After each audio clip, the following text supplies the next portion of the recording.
if you are a human, sort of regardless of intellect or experience or upbringing, there are a certain number of things that are true. They're as universal is going to get.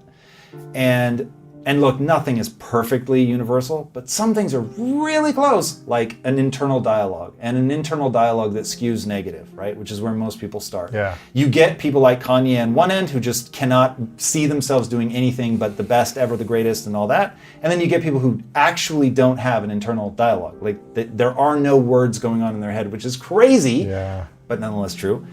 But the vast majority of us live in a place where you have an internal dialogue, and that internal dialogue is largely negative.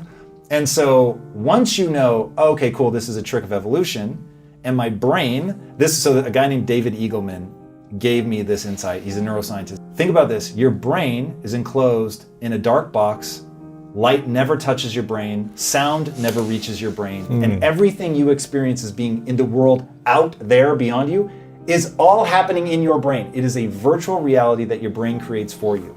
And so I was like, my obsession with the Matrix, and I'm like, oh my God, even though I don't think we're actually living in a simulation, your brain is creating a simulation of the real world. And I forget, I had a physicist on the show, and he said, Tom, objective reality is the number of photons reflecting off of any object. That's reality.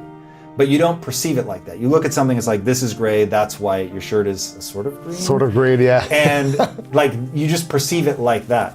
And so your brain is not making any attempt to represent reality. Your brain is making an attempt to keep you alive and help you navigate the world.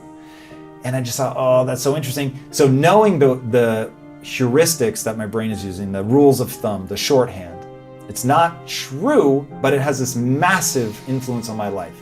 So something bad happens and you take it on as negative, it makes you feel badly about yourself. And so I just put in all these rules of like, well, that's not objectively true.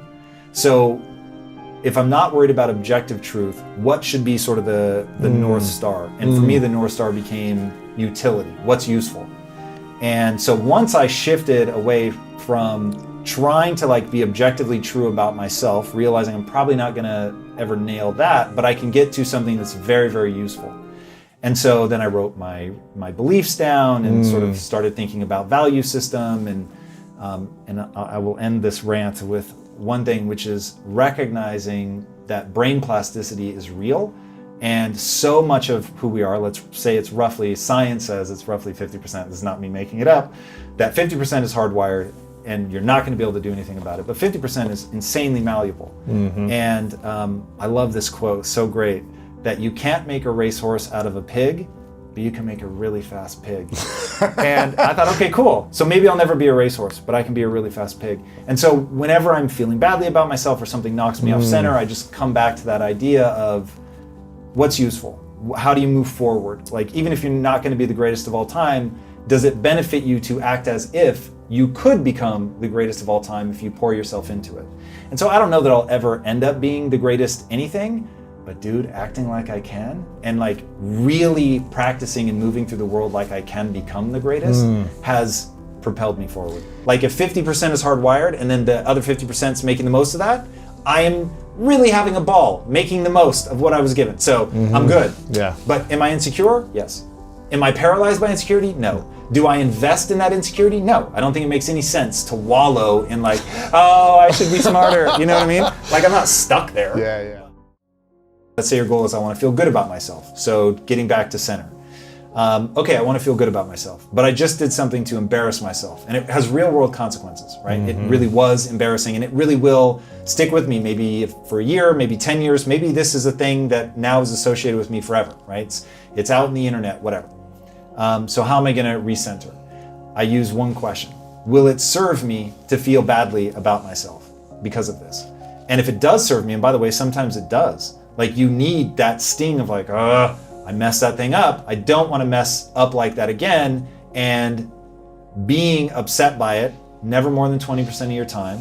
But in that 20%, leaning on what I call the dark side, to be like angry about it, be upset, hold yourself accountable, and not just let yourself off the hook and be like, yeah, you screwed that up. You weren't paying enough attention. Your skill set wasn't ready, whatever. But 9 or 8 times out of 10, I guess, the right answer is no, it's not going to serve me. And even if kicking my own ass served me for a little bit, it's not going to serve me for long. So I need to very rapidly transition into forgiveness, into just not focusing on it, letting it go, and knowing that.